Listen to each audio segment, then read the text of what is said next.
kết nối, chia sẻ những kinh nghiệm hay trong nuôi trồng thủy sản, đưa những mô hình hay, thực tế đến với bà con để cùng nhau tiến bộ và làm giàu trên mảnh đất quê hương mình. Các bạn đừng quên đăng ký kênh để nhận được nhiều video hay nhé.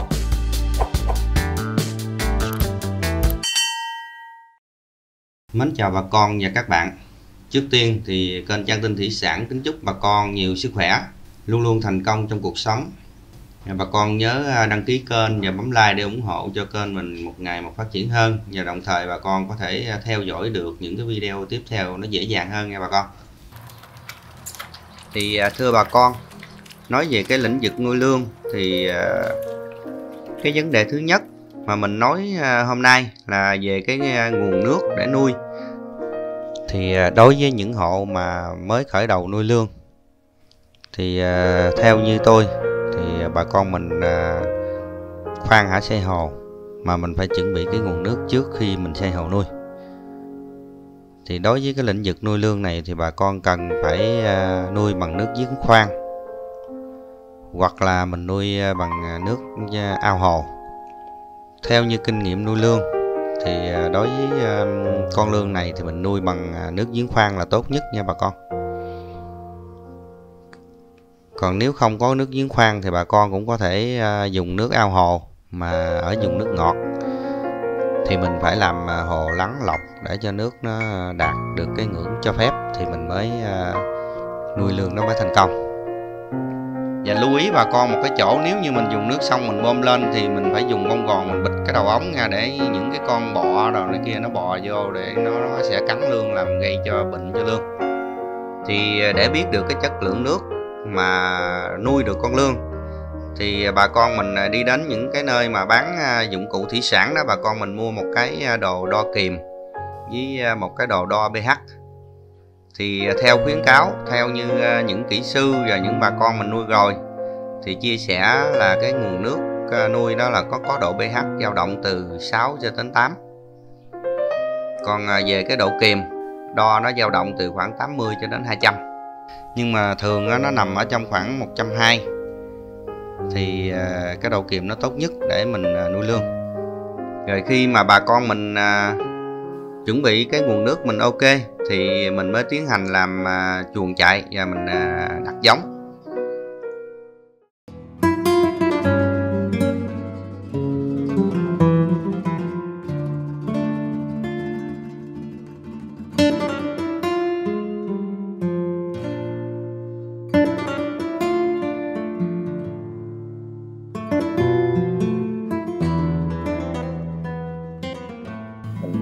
Chia sẻ đến bà con và các bạn cách xây hồ, những cái hồ xây bằng xi măng, lát gạch như thế nào.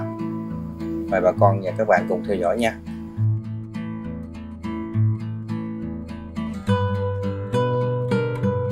Thì đây là những cái hồ đang xây bằng gạch, tô xi măng xong thì cứ hai hồ thì có một cái đường chừa khoảng chừng 5 tấc để dành mình đi vô, mình cho lương ăn và chăm sóc lương. Thì trên thiết kế các cái hồ nuôi như thế này thì diện tích nó tốt nhất cho cái hồ để nuôi lương thì tầm khoảng 2 mét ngang, chiều dài thì khoảng 4 mét.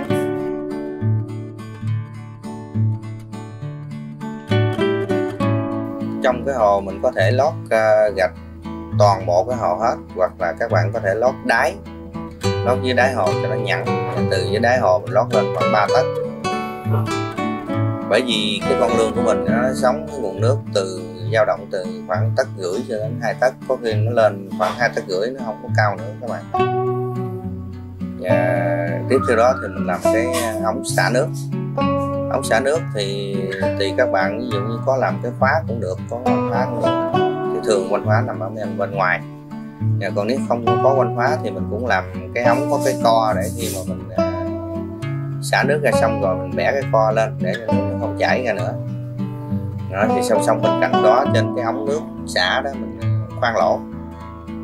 Thì có nhiều bà con thì người ta dùng cái cưa để người ta cưa ra những cái xẻ những cái đường kẻ ra để cho nó rút phân cặn bã. Nhưng mà theo mình thấy thì khoan lỗ nó tốt hơn.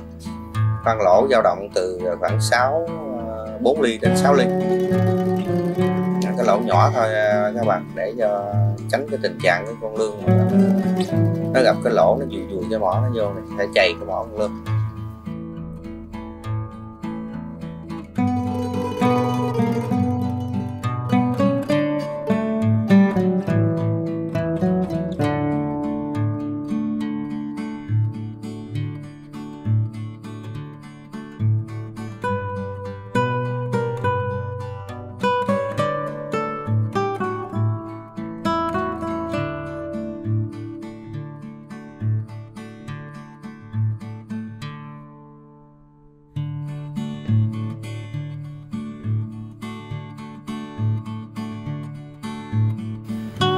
Thì sau khi mình làm xong cái hồ như vậy, thiết kế ống xả nước rồi xong hết, thì mình bắt đầu tiến hành bơm nước vô hồ. Bơm nước vô hồ thì để cho cái hồ nó sạch sẽ, thì mình cách tốt nhất mình chặt chuối cây. Mình chặt chuối cây để mình bỏ vô cái hồ mình ngâm. Thì sau khi mình ngâm chuối cây thì tầm khoảng vài ngày thôi, vớt chuối cây ra, mình xả nước sạch, mình mới lau chùi cho nó sạch sẽ những cái cặn bã trong đó, rồi mình rửa sạch cái hồ lại. Như vậy mình bơm nước vô lần nữa thì có thể thả lươn được. Đây là những cái hộ người ta chọn những cái gạch, ví dụ mình đi đến mình mua gạch đó, thì mình lựa những cái gạch nào mà người ta dư ra, dôi dư ra mỗi thứ vài tấm gì đó, mình mua về để cho nó tiết kiệm được cái chi phí. Thì mình lót cái này, mình lót gạch nào cũng được, quan trọng là nó có cái độ nhẵn bóng để nó không làm chày da con lươn.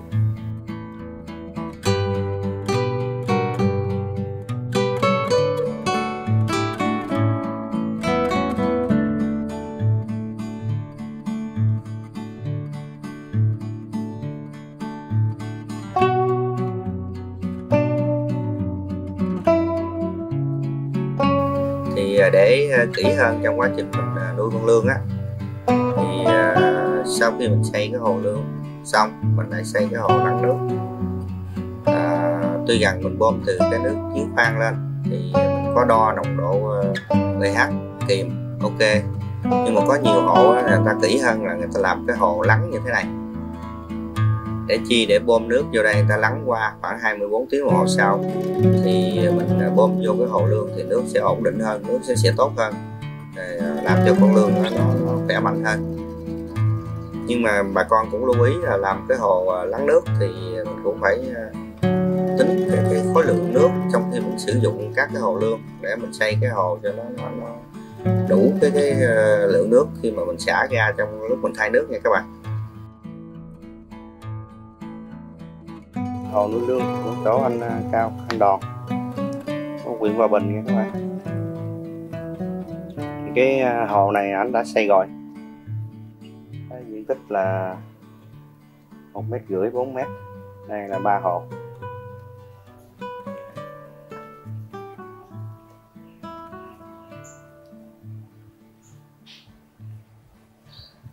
Thì khi mình xây hồ xong thì cũng chặt chuối cây như thế này nè các bạn, đẩy cho mình bơm nước đầy hồ lên mình ngâm cho nó giã hết cái chất xi măng, chất mình khi mà mình xây đó. Rồi mới tiến hành mình xả nước bỏ, lau chùi sạch hồ thì mới bơm nước mình thả lươn. Thì hôm nay thì chỗ tụi mình có xuống đây để xem hồ cho anh, coi cái hồ nó ổn ok hết trơn thì mình tiến hành mình bắt lươn về mình thả. Ở đây tổng cộng thì có 8 hồ.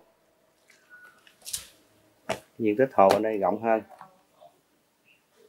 khoảng 2,5 m, dài 5 m.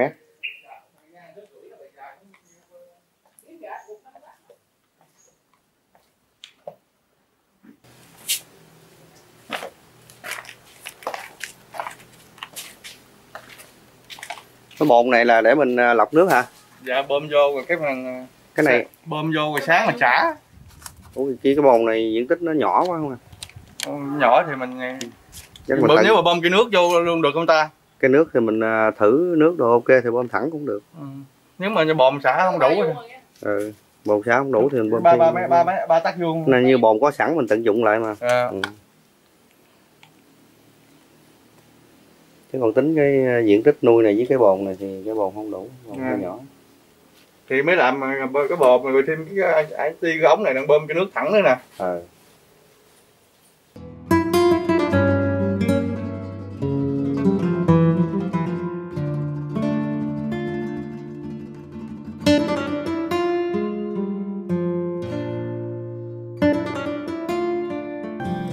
Tiếp tục chia sẻ đến bà con về cái việc tạo giá thể và cái cách vệ sinh giá thể trong nuôi lương. Mời bà con cùng tham khảo. Thưa bà con, đối với việc nuôi lương không bùn hiện nay thì có rất nhiều bà con mình làm cái giá thể khác nhau, như là giá thể bằng vỉ tre, ống nhựa PVC, giá thể bằng dây ni lông hoặc là trồng rau để làm giá thể. Thì đặc biệt trong cái video này thì tôi xin chia sẻ đến bà con cái cách làm giá thể bằng dây ni lông. Vì cái cách này bà con nó rất là dễ làm mà cái giá thành nó thấp. Đối với cái giá thể này thì bà con ai cũng có thể làm được, nó rất là dễ.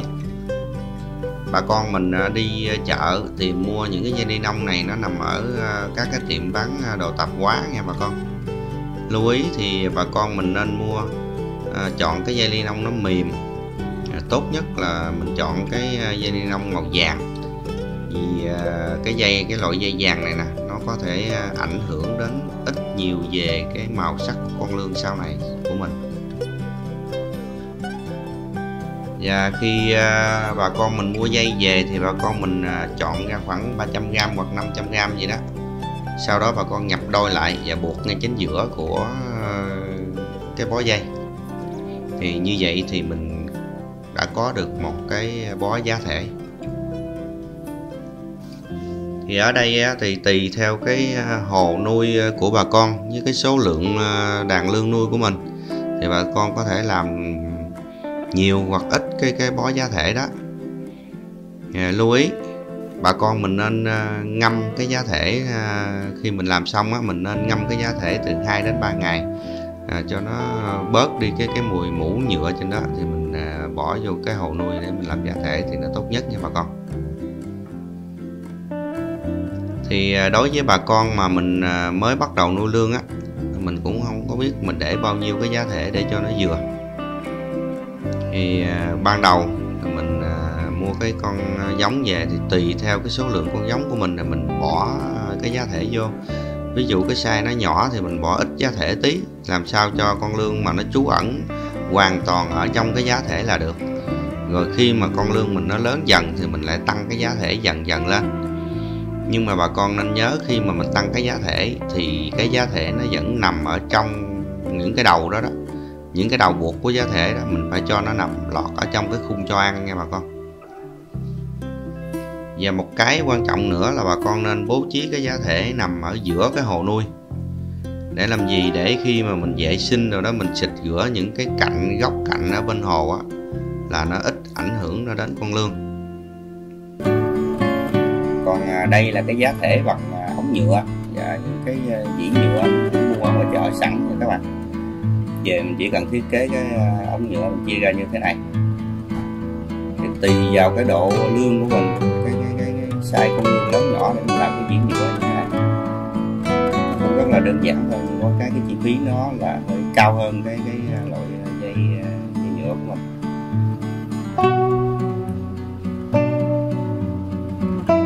Đây thì cũng thiết kế hai dĩ ống nhựa và hai dĩ cái dĩ nhựa lỗ như thế này. Và đồng thời khoan lỗ thì gắn cái cây sắt vô. Sắt thì có ốc dặn vô để mình định hình cho cái khung này mình để chính giữa đó, mình chỉ cần mình để vô đó. Hoặc là mình bắt cố định vô một cái khung cây nào đó.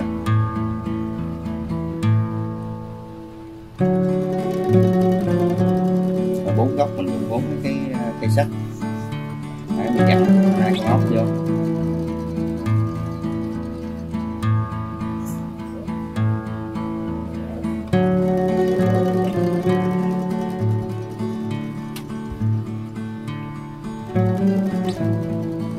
Còn đây là thực tế một cái trại nuôi lương. đã sử dụng ống nước để làm giá thể nè các bạn. Thì người ta cũng bắt cái khung, 2 cái khung, rồi sử dụng nhiều cái ống nhựa mình bít đầu lại hết, mình cũng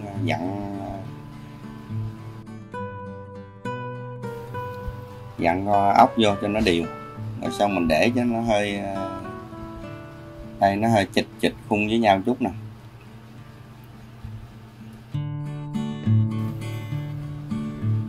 Thì cái loại ống nhựa như thế này thì nó có một cái là mình dễ vệ sinh hơn các bạn. Vì cái ống tròn có khi mình ginh ra mình chùi rửa nó dễ hơn.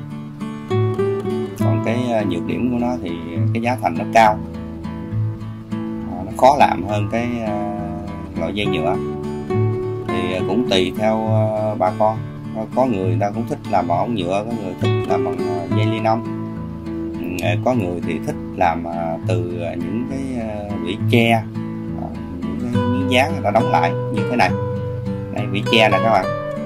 Thì đối với cái vỉ tre này thì nếu như bà con có làm bằng cái vỉ tre thì mình nên ngâm nước trước. Mình đóng những cái vỉ như thế này, khoảng cách nó là khoảng 5 phân cho đến 1 tấc giữa cái vỉ dưới và vỉ trên, để khoảng cách như vậy để luôn nó giúp trú ẩn và nó nằm đó. Khi mình đóng xong cái vỉ tre mình cần phải ngâm nước để cho nó có bám cái chất lông ghiêu vô, để cho con lươn mình nó vô đó nó trú ẩn, không bò đi tới bò lui, nó không bị xây xát. Thì nếu mà con lươn bị xây xát thì nó rất là dễ sinh ra bệnh, nó bị ghẻ. Nhưng mà cái ưu điểm của nó thì bà con cũng biết rồi đó, mình tận dụng lại những cái cây tạp, những cái cây mình bỏ đi để mình đóng, thì cái này cái giá thành nó rất là rẻ, nó chỉ tốn tiền đinh, chứ còn cây đồ này kia ở nhà mình có, mình tận dụng thôi. Nhưng mà đối với cái vỉ tre này, khi mà mình làm như thế này rồi tới khi mình vệ sinh rồi nó hơi khó hơn là cái vỉ bằng ống nước hoặc là bằng dây ni lông. Mình chỉ cần xịt rửa như thế này thôi. Chứ còn nếu mà mình ginh ra để mình chùi rửa thì thành ra nó sẽ bớt đi cái độ trơn bám. Nếu như mà mình nuôi lươn mà theo kinh nghiệm của mình ha, với mình chia sẻ được nhiều người thì nó đóng công ghiêu nhiều ở trên cái hồ và ở trên cái vỉ tre đó, thì nó sẽ có nhiều cái loại vi khuẩn hơn, thì nuôi lươn nó sẽ dễ sinh ra cái bệnh hơn. Thì đây là cũng những cái hộ đã nuôi rồi chia sẻ. Thì nhân đây tôi xin nói thêm một tí về cái cách làm khung cho lươn ăn. Thì đối với bà con mà mới bắt đầu nuôi lươn á, thì bà con mình cần nên làm 2 cái loại khung. Một là dùng cho lươn nhỏ, 2 là dùng cho cái lươn lớn. Đối với lươn nhỏ thì bà con có thể làm theo cái kích thước khoảng 7 tấc, chiều ngang chiều dài khoảng 1 mét là được. Đối với cái lươn lớn thì bà con có thể làm khoảng 2/3 cái hồ nuôi của mình. Ví dụ cái hồ nuôi của mình là 2 mét, 4 mét thì mình có thể làm cái khung là 1,5 mét. Về ngang chiều dài thì khoảng 2 mét đến 2,5 mét gì cũng được. Bà con mình nhớ là làm cái khung cho ăn phải là bao trùm hết trong cái giá thể nha. Ví dụ cái giá thể mình bỏ treo đó, mình phải làm cái khung cho ăn chùm vô trong cái khung treo của giá thể. Và cái khung cho ăn này nè, mình có thể làm từ cái ống nhựa PVC 27. Rồi mình cắt ống ra vừa đủ thước tấc, rồi xong mình dùng mấy cái co ống mình nối vô, vậy là ok. Tiếp theo cái phần giá thể này thì mình nói về cái cách vệ sinh giá thể nha bà con. Thì tại sao mình phải vệ sinh cái giá thể? Thì để tránh cái rủi ro và phòng được một cái số bệnh cho lươn thì bà con mình nên vệ sinh cái giá thể định kỳ, hoặc là tùy vào cái môi trường nuôi của từng hộ gia đình. Chứ mình không có phải là gặp khuôn, ví dụ như mình 10 ngày mình làm lần, hoặc là 20 ngày gì đó mình về vệ sinh lần thì nhiều khi nó cũng không tốt. Mà thường ở đây á, định kỳ nuôi trong vòng 5 đến 7 ngày hoặc là 10 ngày gì đó, mình nhìn thấy cái giá thể mình nó dơ. Khi mà mình thay nước lương hoặc là mình ra mình cho lương ăn, mình thấy giá thể nó dơ, nó bám nhiều gông ghiêu, nhiều cái tạp chất vô trong đó, thì nó có rất là dễ gây ra nhiều cái bệnh cho con lươn. Cho nên lúc này là mình vệ sinh cái giá thể là tốt nhất. Cái cách vệ sinh nó cũng đơn giản, mình có thể dùng nước muối mình ngâm nó, rồi mình dò sạch cái giá thể, rồi sau đó mình xả nước ngọt lại cho nó hết cái chất muối đó đi, rồi mình đem mình phơi nắng. Hoặc là bà con có thể dùng cái thuốc sát khuẩn về môi trường trong cái loại thuốc thủy sản á, mình pha loãng theo cái chỉ định của nhà sản xuất, và đem giá thể mình ngâm sau 24 giờ, rồi cũng giặt sạch. Có thể mình giặt sạch xong rồi mình có thể xài lại liền, hoặc là mình đem đi phơi khô cũng được. Thì bà con lưu ý, tốt nhất là khi mà mình giặt cái giá thể đó là mình phải có cái giá thể mới để mình thay vô cho đàn lươn nha, chứ không phải mình giặt giá thể rồi mình để đàn lươn nó không có cái giá thể nó bám vô trong đó thì nó cũng không tốt. Cho nên mình phải chuẩn bị một số cái giá thể dư ở ngoài. Khi mà mình giặt cái mình vệ sinh giá thể đó thì mình dùng cái giá thể mới của mình, những cái giá thể đã vệ sinh trước rồi đó mình bỏ vô cho lươn, rồi cái giá thể kia mình cất lên. Khi nào mà mình vệ sinh tiếp tục cái giá thể kia thì mình lại đổi cái giá thể này vào vô.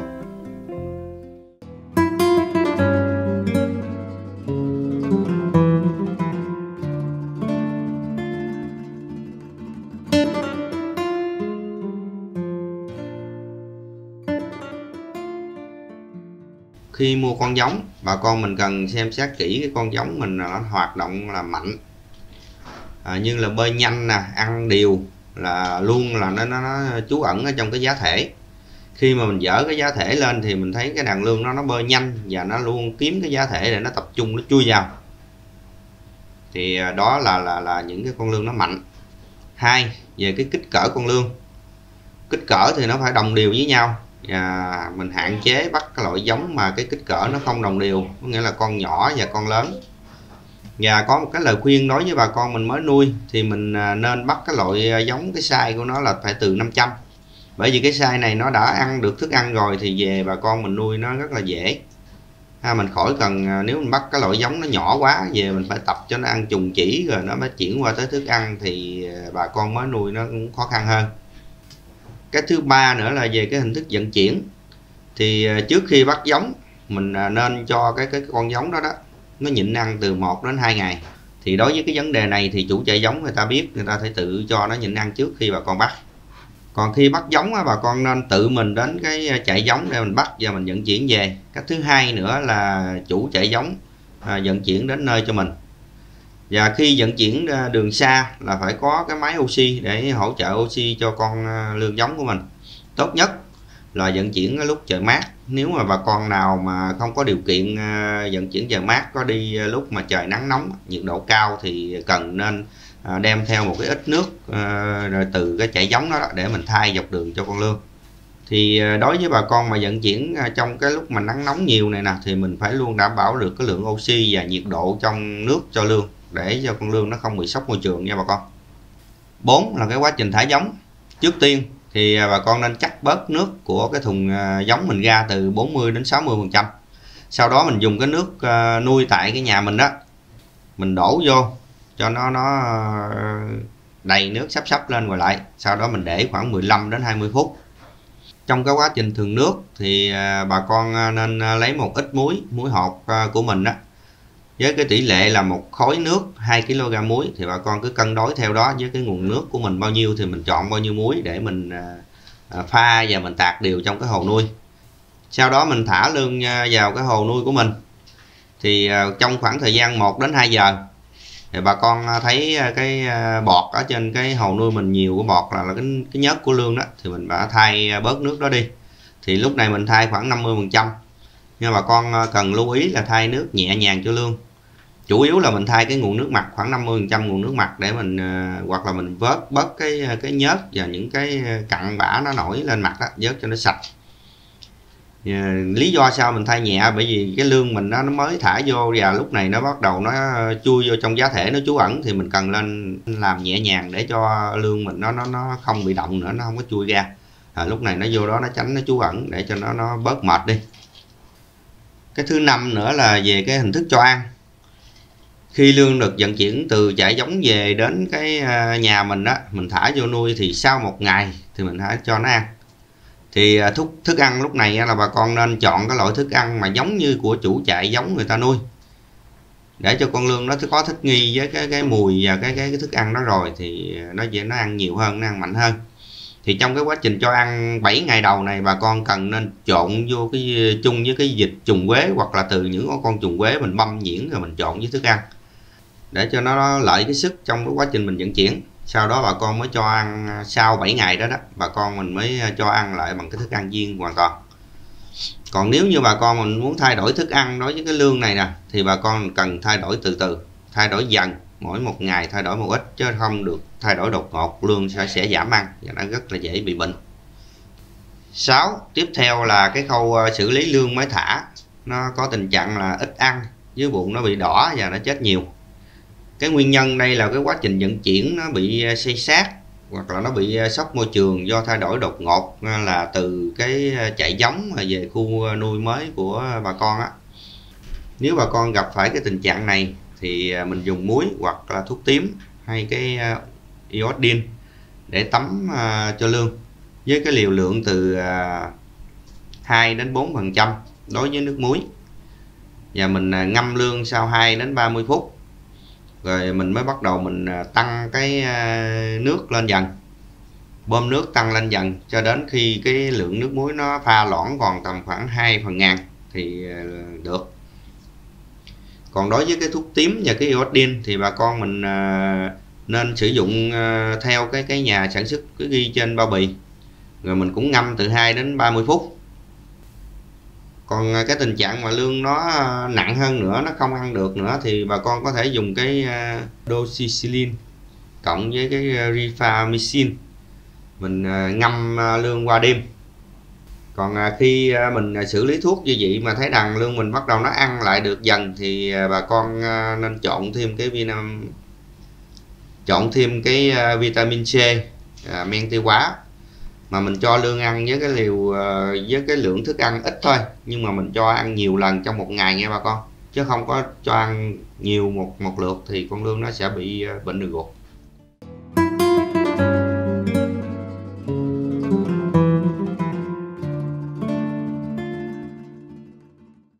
Cái phần thay nước cho lương, theo tôi thì bà con nên thay trước khi cho nó ăn từ khoảng 45 phút đến 1 giờ thì hãy cho lương nó ăn. Và cái cử thay buổi chiều nữa thì sau khi cho ăn buổi sáng tầm 6 đến 8 tiếng thì mình mới có thể thay nước lần thứ 2. Chứ con lương mà nếu như mà mình cho ăn xong khoảng 1 tiếng đồng hồ sau mình thay nước, thức ăn nó chưa có tiêu hóa được thì mình làm động tới lương thì nó ối thức ăn ra, thì nó làm không tốt cho lương. Theo như tôi được biết thì lương mình thường cho ăn 1 ngày khoảng 2 cử là vừa. Một cử chính là một cử phụ. Cử chính là mình tính theo cái tập quán của con lương từ 5 giờ chiều cho đến 17 giờ. Đó là cái cử mình cho ăn chính, mình cho thức ăn nó ăn vô và mình canh. Nếu như nó ăn hết cái lượng thức ăn mình phân bổ nhanh thì mình lại bổ sung thêm thức ăn cho nó để cho nó ăn thật no và nó ngủ qua đêm. Thì khi qua đêm cho đến sáng lại thì mình bắt đầu mình thay nước. Thay nước xong khoảng 45 phút đến 1 tiếng thì mình lại cho nó ăn cái cử sáng, gọi là cử phụ thôi. Thì mình cho ăn tương đối. Đó, thì xoay vòng cho tới gần giờ chiều, gần cho ăn nữa mình thay nước. Thì như vậy theo tôi nghĩ là con lương nó sẽ mau lớn hơn. Bởi vì theo cái tập tính của con lương thì nó hay ăn đêm. Còn này mình về mình nuôi theo cái dạng mà không bùng ở đây thì hầu như bà con cho ăn toàn là ban ngày hết.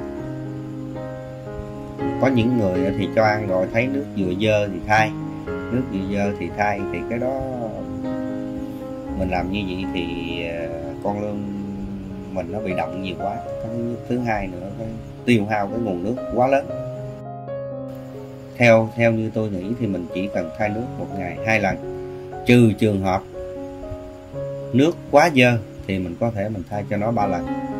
Cái đó là do mình nuôi, quá trình mình nuôi. mình theo dõi, mình theo sát cái đàn lương nuôi của mình thì mình sẽ phát hiện được cái nước dơ và dơ như thế nào để mình thay cho nó.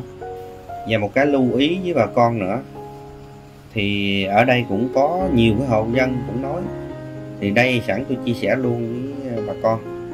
Thì trong cái quá trình thay nước cho lương thì chúng ta nên thay khoảng lương, mà đối với lương lớn nha, lương tầm khoảng chừng 5-6 tháng tuổi thì mình thay tầm khoảng 70% nước thôi. Khi còn 30% nước cuối đó, mình bắt đầu mình xả cái nước mới vô. Đồng thời mình cho nước mới từ trên nó chảy xuống, nó dồn xuống cái phần 30% nước sau để cho nó rút ra từ từ, nó rút ra. Khi nào mình thấy cái hồ nước trong thì mình lại khóa cái van xả nước này lại, là mình xả cho nó đầy nước lên như hiện trạng ban đầu. Để làm gì? Để tránh cái tình trạng làm con lương nó bị động nhiều quá, mà con lương mình nó bị động nhiều quá nó sẽ không tốt. Có những người ta nói con lương mà nếu mà động quá là nó sẽ bị xỉu, nó giật mình, làm nó động mạnh nó giật mình, nó sẽ bị xỉu. Thì thường bà con nào nuôi lương nhiều thì chắc cũng phải gặp cái trường hợp là thay nước, nó sẽ lâu lâu nó sẽ có chết 1 hoặc 2 con. Đó là do nó giật mình quá nó xỉu, mà con lương nó xỉu rồi thì hầu như nó không tỉnh được, nó chỉ chết luôn thôi. Về phần thức ăn nha các bà con, thì về cái phần thức ăn này thì bà con cho tôi xin phép tôi không nói rõ cái nguồn gốc của hãng nào và cái loại thức ăn nào. Thì cái đây thì mình cũng nói chung chung để bà con hiểu và bà con tự tìm hiểu nha. Nhưng theo kinh nghiệm của tôi thì tôi thấy có nhiều loại thức ăn. Thì có loại nó như thế này, lương vẫn ăn được, nhưng con lương khi mà nó lớn lên thì nó đen, thì giá trị cái thương phẩm của con lương nó lại không cao. Đó là một cái thứ hai nữa, có loại thì con lương ăn nó rất là dễ bị bệnh ghẻ. Và có cái loại cho lương nó ăn, khi con lương nó lớn lên cái màu con lương nó vàng hơn và bán nó có giá trị hơn. Đó thì trong cái những cái loại thức ăn thì bà con nên tìm hiểu cái chỗ này. Thì trong cái quá trình cho ăn chúng ta cũng cần thường xuyên là trộn cái men tiêu hóa vô cho nó, trộn thường xuyên ha, thường xuyên. Cái chỗ này là thường xuyên chứ không phải là gián đoạn 5-7 ngày, 10 ngày mới trộn một lần. Thì nhiều khi con lương mình thì cái đường ruột nó hơi dở, mà mình lâu quá mình mới trộn một lần, có khi nó ăn rồi nó không tiêu hóa thì thành ra nó đi cái phân. Thường cái phân mà nó đi ra mà nó có loạn mà nó nổi lên bình lên đó bà con, đó là cái dấu hiệu là con lương mình ăn không tiêu. Đó là cái men tiêu hóa. Cái thứ hai, cái chỗ này nữa là mình cần phải sổ dung sáng cho con lương. Cái quá trình sổ thì ví dụ như 10 hoặc 15 ngày gì đó mình sổ một lần. Cái sổ dung sáng thì mình đi ra mình mua cái thuốc sổ dung, hoặc là ở nhà mình đâm tỏi. Tỏi mình xay nhuyễn ra rồi mình quậy với rượu trắng đó, trộn vô với thức ăn, rồi mình cứ cho lương mình ăn. Thì cái đó nó vừa chống giải cảm, vừa thời tiết giao mùa, rồi thêm cái nữa nó hạn chế được dung sáng. Cái tiếp theo nữa là bà con cần lưu ý, nên không nên thay đổi thức ăn đột ngột cho lương. Có nghĩa là con lương mình nó đang ăn cái thức ăn này mà mình đổi qua cái loại thức ăn khác là mình đổi liền nó sẽ bỏ ăn. Cho nên mình phải đổi từ từ. Ví dụ bữa nay mình trộn ít vô, mai mình trộn ít vô, trộn từ tăng lên dần, tăng lên cho đến khi mà nó quen dần với cái mùi thức ăn này rồi thì mình hãy đổi hẳn luôn. Có nghĩa là mình trộn tăng lần một ít, tăng lên. Ví dụ bên cái loại này tăng thì cái kia giảm, tội tăng giảm. Tăng khi nào mà cái bên đó giảm hẳn, bên này tăng lên đều thì mới thay đổi luôn thức ăn cho con lương.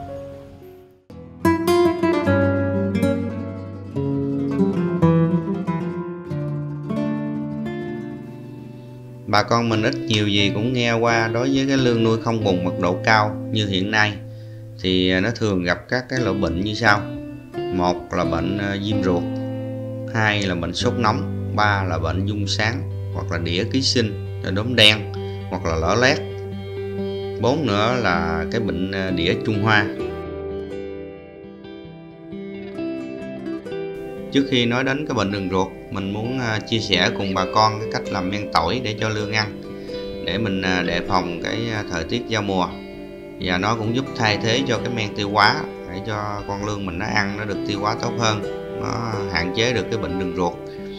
Và đồng thời cái này nó làm cho chuyển hóa cái lượng thức ăn nhanh hơn, làm con lươn mình nó ăn nhiều hơn và nó nhanh lớn hơn. Mời bà con cùng tham khảo. Thưa bà con, để ủ được cái men tỏi này, bà con mình cần chuẩn bị là 10 kg tỏi lột vỏ và xay nhuyễn, 1 kg đường cát trắng. Nếu như bà con nào không có đường cát trắng thì mình dùng 1 kg mật rỉ đường và 1 lít giấm, 16 lít nước tiệt trùng. Dùng nước đun sôi để là nước tiệt trùng, hoặc là mình dùng cái nước lọc để mình uống hàng ngày đó bà con. Tiếp theo bà con mình cần chuẩn bị cái vật dụng để chứa đựng cái men tỏi với nước, giấm và đường này. Thì mình chuẩn bị mà thùng nhựa hoặc là cái chậu sành, làm sao để mình đựng vừa cái số lượng ủ này thôi. Thì bà con dùng trộn đều tất cả các cái nguyên liệu này lại, rồi bà con bỏ vô cái chậu, mình đậy nắp kín không cho không khí vào. Thì mình ủ từ 10 đến 15 ngày đối với cái thời tiết nắng nóng, và từ 25 đến 30 ngày đối với cái thời tiết lạnh. Thì lúc này bà con có thể dùng được. Nếu như mình ủ cái men mà nó đạt được chất lượng á, thì nó có cái mùi thơm nhẹ của tỏi, và nước của nó thì nó có cái màu trà. Thì lúc này mình dùng để mình trộn với thức ăn mình cho lươn nó ăn. Với cái liều lượng thì khoảng 4 muỗng canh cho 1 kg thức ăn. Mình trộn đều rồi mình để sau khoảng 5 phút để cho cái lượng men tỏi đó nó rút đều cho thức ăn hết, rồi mình mới giải thức ăn cho lươn ăn. Thì đây là cái cách làm men tỏi. Tiếp theo đây thì mình nói về cái bệnh đường ruột, hay còn gọi là cái bệnh viêm ruột của lươn á. Đây là một cái bệnh nó do cái con vi khuẩn nó ký sinh trùng trong cái đường ruột. Thì khi vi khuẩn ký sinh trùng này tồn tại trong môi trường nuôi và trong một cái con lươn á, nếu con lươn mình nó khỏe mạnh, nó ăn uống đầy đủ thì hình như nó không có vấn đề gì. Thì con vi khuẩn này nó không phát triển, nó hạn chế đi, nó cứ nằm đó nó chờ. Còn khi con lươn mình nó hơi yếu, hoặc là trong quá trình ăn nó ăn ít, hoặc là thời tiết giao mùa hay gì đó nó bị không được khỏe cái, thì lúc này cái con lươn mình nó bị cái con vi khuẩn đó nó tấn công, thì dẫn đến cái con lươn mình nó bị bệnh đường ruột. Đối với cái biểu hiện của bệnh này là lươn nó bị cái vết đỏ hậu môn, thân lươn nó ửng cái màu đen. Lúc này lươn nó bơi chậm chạp, nó tách đàn và nó lừ đừ là đờ đó, rồi nó sẽ chết. Thì để phòng được cái bệnh này thì như tôi chia sẻ ở trên, thì bà con nên làm cái men tỏi để cho lươn nó ăn bổ sung. Còn nếu như bà con nào mà không có làm được cái men tỏi thì mình có thể mua thêm những cái thuốc bổ sung men tiêu hóa để mình trộn vô thức ăn mình cho lươn ăn. Thì ở đây mình chia sẻ cho bà con hai cách. Một cách là đối với thức ăn mình tự chế biến, và một cách là thức ăn công nghiệp. Đối với thức ăn tự chế biến, bà con không nên cho lươn ăn cá ương, không để thức ăn qua đêm. Khi xay cá thì bà con cần nên làm sạch cá, tốt nhất là phải loại bỏ các ruột con cá ra. Nếu bà con có điều kiện thì mình nên cắt bỏ hết những cái kì, những cái gai cứng của cá. Vì cái gai đó khi mình xay mà nó không được nhuyễn, con lươn ăn vô nó sẽ bị đâm, nó lủng đường ruột và nó sẽ bị bệnh sốt huyết đường ruột. Nếu bà con mà kỹ hơn nữa thì bà con có thể hấp cá, con cá của mình đem vô mình hấp tương đối thôi chứ không cần chín, hấp tương đối để cho nó bớt đi những cái con vi khuẩn nó bám trên con cá đó, là hạn chế cái bệnh đường ruột cho lươn cũng rất là tốt. Còn đối với cái thức ăn viên công nghiệp thì không nên để thức ăn bị ẩm mốc, thay nước trước khi cho lươn nó ăn. Ví dụ có những người ta thay nước sau cũng được, nhưng mà với điều kiện là cái nước khi mà mình cho ăn là cái nguồn nước trong cái hồ lươn mình nó phải là sạch. Còn nếu nước dơ thì bà con nên thay trước, thay xong rồi một hồi sau, khoảng 1 tiếng đồng hồ sau mình hãy cho lươn ăn. Thì cái thay nước trước khi hoặc là sau khi cho lươn ăn thì mình cũng đã làm một cái clip như mình chia sẻ rồi. Thì bà con có thì bà con cần thì coi xem lại cái clip đó.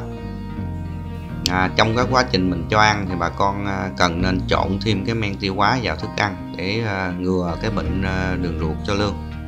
Khi mà mình cho lương ăn xong mà thấy nó ăn no rồi, nó bớt ăn đi, thì mình nên vớt những cái thức ăn dư thừa ra khỏi hồ nuôi để tránh cái tình trạng những cái con lương nó đã ăn no rồi mà nó còn cố ăn thêm, nó ăn vô thì rất là dễ gây cái bệnh về tiêu hóa.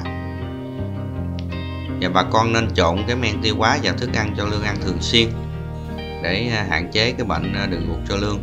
Hai nữa thì bà con có thể trộn cái men tỏi hồi nãy mình đã nói ở trên đó, cái cách làm men tỏi rồi mình trộn vô thức ăn cho lương nó ăn thì nó cũng rất là hiệu quả. Thưa bà con, những kỹ thuật trên đây thì mình hướng dẫn là cái cách phòng ngừa là chính nha bà con. Còn nếu như mà lương của mình á nó đã bị bệnh đường ruột rồi thì bà con ngưng cho nó ăn, và mình dùng những cái thuốc diệt khuẩn thường sử dụng cho cá rồi đó, mình ngâm cho lương và mình cắt cử ăn cho nó khoảng 4-5 ngày gì đó thì tự động lương nó sẽ hết.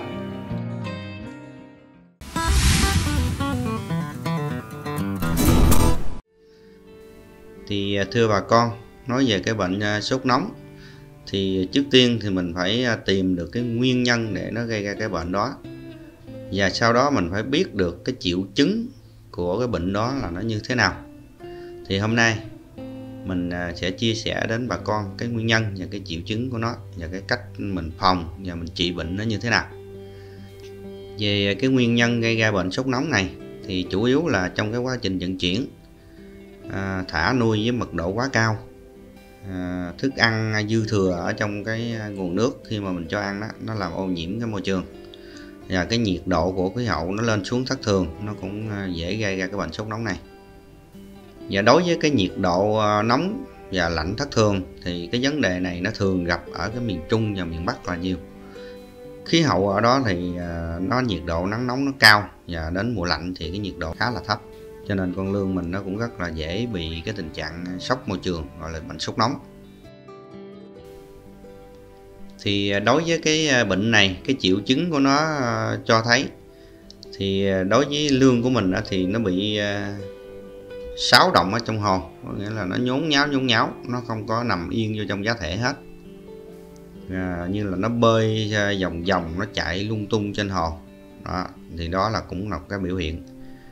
Rồi đó là cái nhiệt độ trong nước nó sẽ tăng lên cao, lương tiết nhiều cái dịch nhờn làm cho cái nước của mình nó không được trong, nó hơi đục mà nó có chất nhầy. Cái kế tiếp nữa là cái lương nó thường quấn chùm lại với nhau, và đồng thời cái đầu của con lương nó bị sưng phồng lên.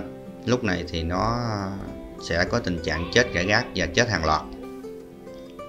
Thì cái nguyên nhân và cái triệu chứng thì nó như thế. Thì đối với lương, nó rất nhạy cảm với những thay đổi của môi trường xung quanh, và rất nhạy cảm với cái thuốc và hóa chất, nên khi mà lương bị bệnh thì cái hiệu quả chữa trị của mình nó không cao. Có nhiều nơi, nhiều bà con chữa trị nó cũng khỏi, nhưng mà với cái nuôi thì cái hiệu quả nó sẽ thấp hơn. Cho nên để hạn chế cái bệnh này thì bà con mình cần thực hiện nhiều cái biện pháp phòng hơn để là mình chữa bệnh. Bà con mình cần nên bình tĩnh và thận trọng quan sát các cái biểu hiện của đàn lương mình. Có nghĩa là mình phải nhìn và biết đàn lương mình nó bị mắc cái bệnh gì, và cái triệu chứng của nó như vậy thì mình phải dùng những cái gì để mình trị được cho nó, thì nó mới có hiệu quả và cái khắc phục được cái hiệu quả tốt hơn. Đối với cái biện pháp điều trị thì bà con mình nên xem lại cái đàn lương mình, giống như hồi nãy tôi trình bày ở trên, nó là một cái nguyên nhân gây ra bệnh thì mình phải nắm bắt được cái nguyên nhân đó, mình mới có được cái biện pháp điều trị. Ví dụ như mình nuôi mật độ quá dày, 1 mét vuông người ta nuôi khoảng 300 đến 350 mà mình thả có thể 500, 550 gì đó, mật độ dày quá làm cho nó thiếu oxy ở trong cái nước, thì nó cũng dẫn đến là sốc môi trường. Như vậy thì mình sang bớt cái đàn lương ra bể khác, hoặc là mình thay nước mới vô hết, rồi mình tiễn cái đàn lương ra, tách đàn ra để cho nó giảm bớt cái mật độ nuôi lại. Và đồng thời khi mà mình nhận định được cái nguyên nhân gây ra cho nó là do thời tiết nắng nóng, thì lúc này mình có thể thay nước và mình bơm nước mới vô. Với cái mức nước mình có thể cho nó cao hơn mức nước bình thường một tí, để cho nó giảm bớt cái nhiệt độ nóng đi. Bởi vì nắng nóng thì làm cho oxy nó cũng ít hơn, con lươn mình nó khó thở hơn.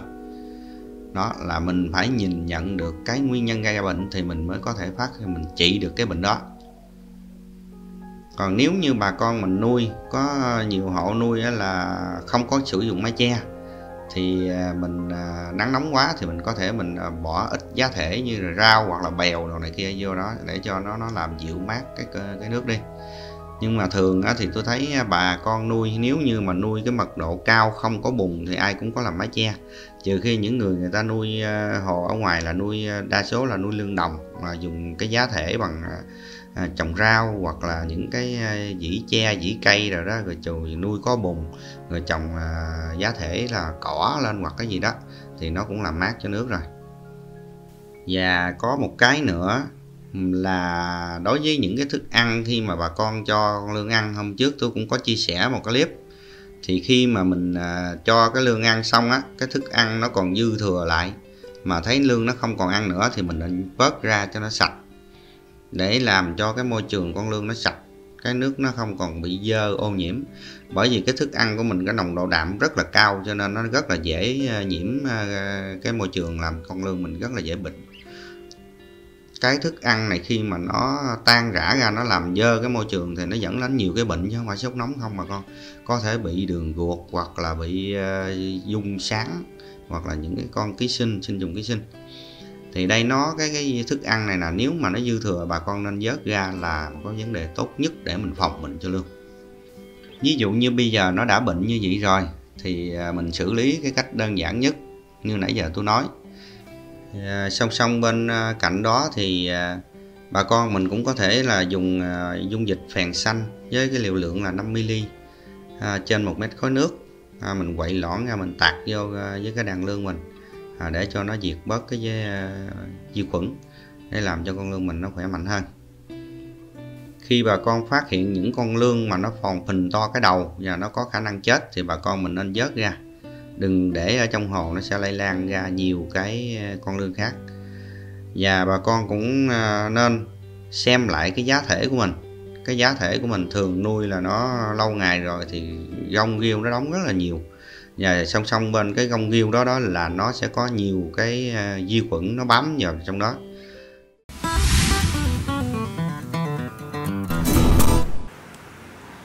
Thì qua đây mình cũng chia sẻ với bà con, đối với cái lươn nuôi của mình á, thì ở tại trại thực nghiệm này nè là toàn bộ xung quanh các anh đều có che chắn hết, có nghĩa là mình che chắn gió nè. Hiện nay cái thời tiết lập đông rồi thì mùa lạnh, cái khoảng về đêm nó lạnh nhiều và gió cũng hơi nhiều, cho nên nếu mình không có che chắn thì cái gió không khí lạnh nó vô nhiều làm con lươn mình nó không được khỏe không. Cho nên ở đây là trại thực nghiệm đều có che hết, che toàn bộ, chỉ có để một vài cái cửa sổ nhỏ để cho nó thông khí thôi. Trên trong cái quá trình nuôi này mấy anh ở đây chia sẻ là mình không hạn chế gì nhiều, chỉ hạn chế cái lượng thức ăn cho lươn. Bởi vì cái mùa lạnh thường con lươn nó ăn ít. Và nói chung là cái lĩnh vực thủy sản là tất cả các con vật thủy sản là hầu như nó cũng đều ăn ít lại. Nhưng mà riêng đối với con lươn thì cho lượng thức ăn ít lại. Và cái thay nước, nếu như bà con thay nước buổi sáng mà cái nước mình có đưa lên hồ lọc thì trên cái hồ lọc nó sẽ không được ấm luôn. Thì mình cần nên thay nước vào cái buổi mặt trời nhố lên, để có cái ánh nắng mặt trời, để cái thời tiết nó ấm lại thì mình thay nước, và lúc đó mình mới cho ăn. Còn ở đây theo những anh kỹ thuật ở đây chia sẻ thì ảnh cứ thay bình thường là lý do anh bơm thẳng cây nước của anh thì nó đạt được những cái ngưỡng mà kỹ thuật cho phép, ví dụ như pH rồi độ kiềm, thì ảnh có thể anh bơm trực tiếp từ ở dưới lòng đất, anh bơm ảnh xả trực tiếp vô đây, thì anh thay lúc nào cũng được. Bởi vì cái lượng nước bơm ở dưới đất lên đó là nó lúc nào nó cũng ấm hết. Đúng, mà thực sự là nếu như vậy mình bơm nước ở dưới đất lên thì lúc nào thì cái nước nó cũng ấm hơn cái nước ở trên nha các bạn. Thì lúc đó mình thay vô lương. Nhưng mà với quá trình thay nước bà con nên nhớ là mình xả nước và mình cấp nước gần như cùng một lúc, chênh lệch khoảng chừng 5 phút thôi. Ví dụ bắt đầu mình xả nước ở dưới kia chừng vài 3 phút mình thấy nó hơi dừng xuống. Đối với lương lớn nha, đối với lương lớn cái lượng nước nó nhiều thì mình xả hơi dừng xuống khoảng chừng tắc là bắt đầu đằng này mình bơm nước vô. Để làm gì? Để cho nó hòa hợp giữa cái nước trong hồ và cái nước mình mới bơm vô, nó không sốc môi trường. Còn nếu đối với lương nhỏ mình xài cái lượng nước của lương nó ít thì mình xả nước và mình cấp nước nó gần như cùng một lúc, thì cũng để cho nước nó thích nghi, nó nước bơm vô và cái nước xả ra nó hòa quyện với nhau, nó không có làm sốc môi trường cho con lương. Đặc biệt con lương thì nó rất là thích cái nhạy cảm với cái môi trường, và nếu sốc môi trường là con lương mình nó sẽ không ổn liền. Thì trên đây là một số cái kỹ thuật mà tôi đã biết được. Hôm nay tôi cũng chia sẻ với bà con, nhất là những hộ mà mới nuôi buổi ban đầu, thì rất mong được những cái hộ mà đã nuôi nhiều vụ rồi, có nhiều cái kinh nghiệm hay, quý báu hơn, cùng comment và để mình cùng chia sẻ với bà con và với những hộ mà mới nuôi, để bà con mình cùng nhau tiến bộ và cùng nhau phát triển trên cái lĩnh vực nuôi lương không bùn này. Chúc bà con cái vụ mùa thành công.